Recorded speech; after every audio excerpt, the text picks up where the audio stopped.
Hello दोस्तों, इस मालूमाती जायजे में खुश आमदीद। आज हम एक बिल्कुल जीरो से शुरू होने वाले यूट्यूब चैनल को खड़ा करने और इससे पैसे कमाने का मुकम्मल ब्लूप्रिंट डिस्कस करने वाले हैं। अगर कोई अपना डिजिटल सफ़र शुरू करना चाहता है तो ये सेशन बिल्कुल उसी के लिए है। अब इस पूरे प्रोसेस को शुरू करने से पहले ये ज़बरदस्त कोटेशन देखें। यहाँ कामयाबी के लिए मेहनत दरकार है, सिफारिश नहीं चलती। कितनी सच्ची बात है ना? इस डिजिटल दुनिया में किसी का बैकग्राउंड या ताल्लुकात काम नहीं आते, बल्कि ये एक ऐसा मैदान है जहाँ सबके लिए बराबर मौके हैं। बस सच्ची लगन और मेहनत बोलती है। तो इस सफ़र को हमने 5 आसान मराहिल में तकसीम किया है। पहला, यूट्यूब के सफ़र का आगाज़। दूसरा, चैनल की अहम सेटिंग्स। तीसरा, चैनल की सजावट। चौथा, दुरुस्त मौजू का इंतखाब। और पांचवा, मोनेटाइजेशन या कमाई का रास्ता। चलिए बगैर किसी ताख़ीर के पहले मरहले की तरफ पढ़ते हैं, यूट्यूब के सफ़र का आगाज़। सबसे पहला और अहम कदम, हमेशा एक बिल्कुल नया और मुनफरिद जीमेल अकाउंट बनाना चाहिए। क्यों? ताकि पुरानी सर्च या कमेंट हिस्ट्री कल को कोई मसला ना खड़ा करे और हैकर्स के लिए ईमेल गेस करना भी मुश्किल हो जाए। और हाँ, पासवर्ड्स को फ़ौरन किसी नोट्स ऐप में महफूज करना मत भूलें। ये एक छोटी सी आदत मुस्तकबिल की बड़ी परेशानियों से बचाती है। इसके बाद बस यूट्यूब पर साइन इन करके चैनल बना लिया जाता है। अब यहाँ नाम रखने की बारी आती है, और ये एक बहुत बड़ी गलती है जो अक्सर लोग करते हैं। ज़रा स्क्रीन पर देखें, अगर कोई अपने चैनल का नाम स्पोर्ट्स न्यूज़ जैसा आम सा रखते तो वो सीधा बड़ी बड़ी न्यूज़ कंपनियों के मुकाबले में आ जाता है। वहाँ रैंक करना तकरीबन नामुमकिन है। इसके बजाय काशिफ स्पोर्ट्स जैसा कोई ख़ास और मखसूस नाम चुनना चाहिए। यकीन माने, उसे तलाश करना और सर्च में ऊपर लाना बहुत ही आसान होता है। अब चलते हैं दूसरे मरहले पर, चैनल की अहम सेटिंग्स। ये समझें कि ये किसी भी चैनल की असल बुनियाद है। चैनल तो बन गया, अब बारी है बैक एंड की। यहाँ एक कमाल की ट्रिक ये है कि अपनी ऑडियंस को बच्चों के लिए नहीं, यानी नॉट मेड फॉर किड्स पर सेट किया जाए। इसका फ़ायदा, बालिगों के मवाद पर इश्तिहारात की आमदनी काफ़ी ज़्यादा होती है। इसके साथ साथ रैपिड टैग्स का इस्तेमाल करके ज़बरदस्त कीवर्ड्स डालने चाहिए और मुताल्लिका मुल्क का इंतखाब करना चाहिए। इससे यूट्यूब के एल्गोरिथम को फ़ौरन समझ आ जाएगा कि चैनल का असल टारगेट क्या है। अच्छा, फ़ोन नंबर वेरीफाई करवाना कोई आम सी बात नहीं है।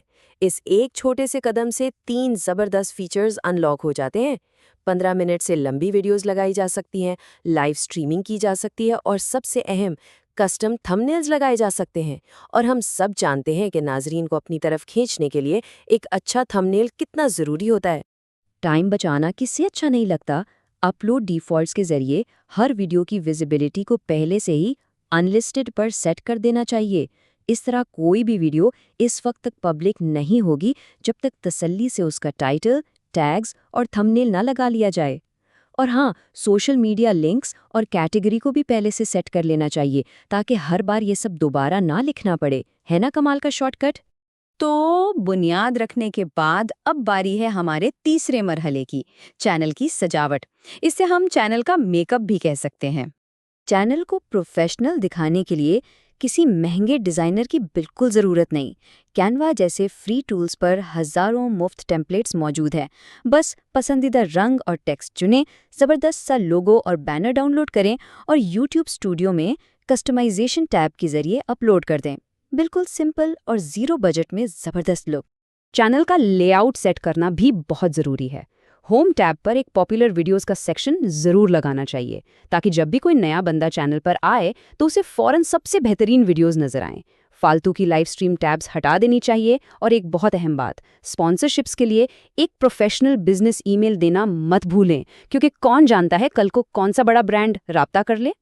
चलिए चौथे और इंतहाई अहम मरहले की तरफ बढ़ते हैं, दुरुस्त मौजू या निश का इंतखाब। ये देखिए, इसे कहते हैं स्मार्ट वर्क। सिर्फ आम स्पोर्ट्स पर चैनल बनाना ऐसा है जैसे समंदर में छलांग लगा देना, जहां पहले ही लाखों चैनल्स मौजूद हैं। लेकिन अगर इसे मजीद मुख्तसर करके सिर्फ फुटबॉल पर ले आएं, जिसे सब निश कहते हैं, तो मुकाबला भी कम हो जाएगा और ऐसे नाजरीन मिलेंगे जो वाकई सिर्फ फुटबॉल के दीवाने हैं। इस तरह बहुत जल्द इस फील्ड का एक्सपर्ट बना जा सकता है। अब टॉपिक क्या होना चाहिए? फ़र्ज़ करें किसी किताब के 10वें चैप्टर का एक सवाल हल किया जा रहा है। सच बताएं, इसे कितने लोग सर्च करेंगे? बहुत कम। اس کے بجائے اگر ٹاپک ہو انگریزی جلدی کیسے سیکھیں تو اس کی ڈیمانڈ بہت زیادہ ہے۔ یعنی ہمیں ایسا موضوع چننا ہے جو نہ صرف شوق ہو بلکہ لوگ اسے واقعی سرچ بھی کر رہے ہوں۔ ایک بات جو یوٹیوب کے الگوریدم کو سب سے زیادہ پسند ہے وہ ہے مستقل مزاجی یا کنسسٹنسی۔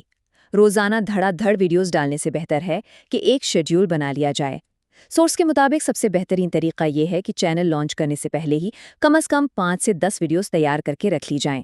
اس سے ایک زبردست ردم بن جائے گا اور ناظرین کو بھی پتا ہوگا کہ نئی ویڈیو کس دن آئے گی۔ اور اب وہ مرحلہ جس کا سب کو بے صبری سے انتظار ہوتا ہے، 5واں مرحلہ، کمائی یا مونیٹائزیشن کا راستہ۔ یہ نمبر ذہن میں بٹھا لیں، 1000۔ جی ہاں، یوٹیوب سے کمائی شروع کرنے کے لیے 1000 سبسکرائبرز کا سنگ میل عبور کرنا سب سے بنیادی شرط ہے۔ یہ وہ پہلا بڑا ٹارگٹ ہے جو ہر نئے کریٹر کے ذہن میں ہونا چاہیے۔ اب اس منزل تک پہنچنے کے 2 الگ الگ راستے موجود ہیں۔ اگر لمبی ویڈیوز بنانی ہوں تو پچھلے 365 دنوں میں 4000 واچ گھنٹے پورے کرنے ہوں گے، اور اگر شارٹس بنانے کا شوق ہو تو پچھلے 90 دنوں میں 10 ملین ویوز کا ٹارگٹ پورا کرنا ہوگا۔ دونوں ہی راستے آخرکار سیدھا مونیٹائزیشن کی طرف لے کر جاتے ہیں۔ یہاں اکثر نئے کریٹرز گھبرا جاتے ہیں کہ شاید چینل بننے کے فوراً بعد وائرل ہونا ضروری ہے، لیکن رولنگ ونڈو کے اصول کو سمجھیں۔ وقت کا حساب چینل بننے کے دن سے نہیں ہوتا، بلکہ آج کی تاریخ سے پچھلے 365 یا 90 دنوں کا ہوتا ہے۔ تو اس کا مطلب ہے کہ شروع میں کوئی پریشر نہیں ہے۔ جب بھی ویڈیو چلے گی بس وہیں سے پچھلے 1 سال کا کاؤنٹ شروع ہو جائے گا۔ کتنا زبردست اور پرسکون رول ہے نا؟ تو اس پورے جائزے کا نچوڑ کیا ہے؟ کیا مسلسل محنت اور درست ٹاپک کا انتخاب ہی کامیابی کی اصل کنجی ہے؟ بالکل، راستے اور طریقے سب واضح ہو چکے ہیں۔ اب سوال یہ ہے کہ کیا ہم اس محنت اور لگن کے لیے تیار ہیں جو اس ڈیجیٹل دنیا میں کسی کا بھی نام بنا سکتی ہے؟ آج ہی سے شروعات کی جائے، کیونکہ کون جانے کل کوئی نیا چینل اگلی بڑی ہٹ بن جائے۔